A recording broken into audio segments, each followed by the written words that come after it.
बिस्मिल्लाहिर्रहमानिर्रहीम। अस्सलाम वालेकुम मेरे सब्सक्राइबर फैमिली, कैसे हैं आप? उम्मीद है सब अच्छे होंगे, खुशबाश से होंगे। अल्लाह ताला आप सबको अपने हिफ्ज़ मान में रखे और मेरे जितने भी भाई बहन जो भी जहाँ से भी देख रहा है, अल्लाह ताला सबों की जायज़ दुआओं को कबूल करें, आमीन सुम्मा आमीन। तो ये है सुरमई मछली। सुरमई मछली जो है हमारे गाँव में नहीं मिलता, ये शहर में ही मिलता है और ये मेरी अम्मी का बहुत पसंदीदा मछली है और मेरी छोटी बहन को भी बहुत अच्छा लगता है। तो जब मैं गई तो मेरी बहन ने कहा कि अभी आज तो मछली बना दो, क्योंकि उसे लगता है कि मैं मछली बहुत अच्छा बनाती हूँ।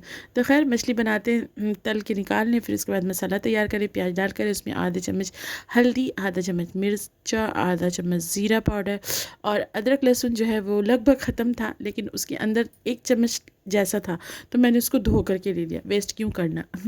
फिर इसके बाद जब देखिए मसाला आपका पक गया है तो एक टमाटर ले लें। मैंने हर चीज़ को क्वांटिटी कम ली है क्योंकि मछली की क्वांटिटी कम थी, लगभग ये 350 ग्राम था। इसी वजह से आपका जब देखिए मसाला और टमाटर जो अच्छे तरीके से पक गया है तो आप इसको अच्छे से भून लें। भूनने के बाद आप दे दें पानी।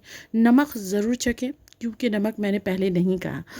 उसके बाद मछली जो है फ्राई की हुई मछली आप इसको अच्छे छोड़ दें। उसके बाद उस पर से आप दे दें धनिया पत्ता और हरी मिर्च। आप इसे घर में ज़रूर ट्राई करें और यकीन मानिए बहुत मज़ा होता है। मछली में ही एक अलग टेस्ट होती है, आप इसे ज़रूर ट्राई करें। उसके बाद मैं जा रही थी अपनी मामी के साथ कोले बाज़ार। इससे पहले मैंने कोले बाज़ार के बारे में एक वीडियो बनाया है, सबसे सस्ता बाज़ार। अगर किसी ने नहीं देखा तो प्लीज़ आप इसे ज़रूर देख लें।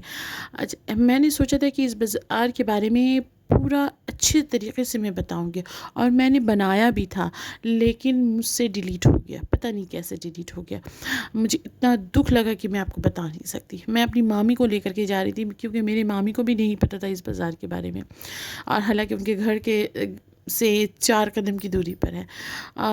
तो खैर क्या किया जा सकता है, इंशाल्लाह फिर नेक्स्ट टाइम मैं ज़रूर बनाऊंगी। तो ज़्यादा कुछ हमने नहीं लिया क्योंकि बाज़ार में काफ़ी भीड़ थी, क्योंकि अभी पूजा का सीज़न चल रहा है ना और धूप भी बहुत थी। तो थोड़ा बहुत ये आंवला शिकर और रीठा है, ये शैम्पू नेचुरल शैम्पू है। अभी के बच्चियाँ पता नहीं इस्तेमाल करती हैं कि नहीं, हम लेकिन इस्तेमाल किया करते थे। और ज़्यादा कुछ लिया नहीं मैंने। बच्चों के लिए 2 पैकेट केक, जो केक नॉर्मल बाज़ार में जो है वो 60 रुपये पैकेट आता है, वहाँ 35 रुपये में आता है। और फिर मैंने बिस्किट का पैकेट लिया था। तो मामी ने भी ज़्यादा कुछ नहीं लिया। और फिर क्या क्या क्या कर सकते, धूप भी काफ़ी थी, इसी वजह से हमने थोड़ा बहुत ही सामान लिया और लेकर के फिर घर की तरफ वापसी। हम दोनों ही पैदल चल रहे थे क्योंकि मेरी मामी को भी पैदल चलना पसंद है और मैं भी चलना पसंद करती हूँ। फिर हम लोग दोनों मामी भगनी आ रहे थे। फिर मुझे बहुत ज़ोर की प्यास लगी, जैसे मैंने बताया कि काफ़ी धूप थी और इसी वजह से शायद मुझे प्यास लगी। तो खैर हमने पानी ख़रीदी। मेरे मामी उस पर भी हैरान हुई क्योंकि 10 रुपये का बोतल जो वो काफ़ी बड़ा था, तो यहाँ पानी भी सस्ता था। फिर इसी तरह पानी पीकर हम लोग आगे बढ़े। आहिस्ते आहिस्ते हम चल रहे थे क्योंकि गाड़ी तो हमने नहीं ली, घर के नज़दीक ही था और इसी वजह से पैदल चलना ही हमने बेहतर समझा। और फिर चलते चलते मुझे नज़र आया एक बड़ा सा मॉल। वहाँ एक साड़ी थी जो 2500 रुपये, उसका जो प्राइस था, टैग प्राइस 2500, और मैंने उसे सिर्फ 1300 रुपये में बेचा था। जो मेरे पुराने सब्सक्राइबर उनको पता है कि मेरा छोटा सा दुकान है जो घर में ही रखा। और ये है मौलाली बाबा का मज़ार, यहाँ काफ़ी फेमस है। और ये है चर्च। अच्छा, चर्च के पीछे है स्कूल, बहुत बड़ा स्कूल है। यहाँ मेरे कज़न जो है पढ़ा करते थे। मैं अपनी मामी के साथ यहाँ आया करती थी अपने कज़न को छोड़ने के लिए। मेरे कज़न जो उस वक्त काफ़ी छोटे थे, बहुत छोटे थे। तो फिर उसके बाद मैं कढ़ाई की दुकान में गई। मुझे एक छोटी सी कढ़ाई लेनी थी। तो कढ़ाई जो है वो कुछ पैसा मैंने दिया, कुछ बाकी है, इसी वजह से मैं बिल लेना ज़रूरी था। मेरी मामी जो है नेक्स्ट टाइम पैसा वो ले लेंगी। उसके बाद मैंने बच्चों के लिए केक लिया क्योंकि हमारी आदत है कि जब हम जब भी बाहर निकलते हैं, जब घर जाते तो बच्चों के लिए कुछ लेकर के आते। फिर घर की वापसी क्योंकि बैग काफ़ी भारी हो चुका था और मैं अब चल नहीं पा रही थी, इस वजह से मैंने रिक्शा लिया। अच्छा, रिक्शा में उतरने से पहले मैंने अपनी मामी को ड्रॉप किया था उनके घर के पास, उसकी भी जो वीडियो बनाई थी वो भी डिलीट हो गई। तो खैर घर वापसी, अब मैं दूसरे दिन के जो व्लॉग है वो ऐड करूँगी क्योंकि जैसे मैंने बताया कि बहुत सारे वीडियोज़ जो है मेरे डिलीट हो गए हैं और छोटे छोटे वीडियो को लेकर के, 2 दिन की वीडियो को लेकर के मैंने एक व्लॉग बनाया।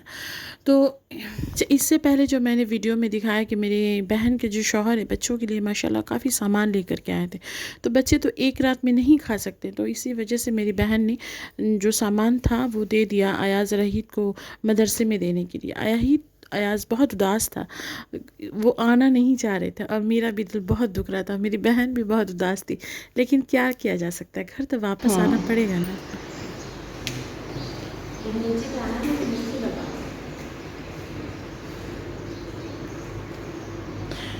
आने का जितना खुशी रहता जाने का वैसे एक तो इमोशनल होता है, बहुत खुश अल्लाह।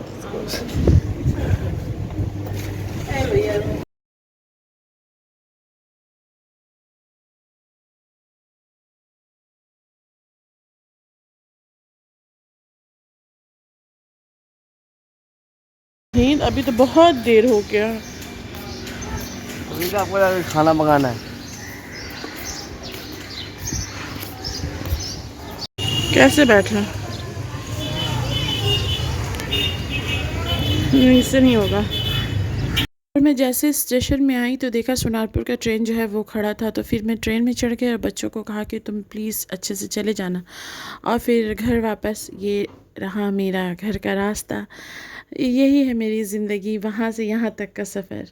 घर वापस आ गए और आते कुछ देर ही मैं बैठी थी और इतनी तेज़ बारिश।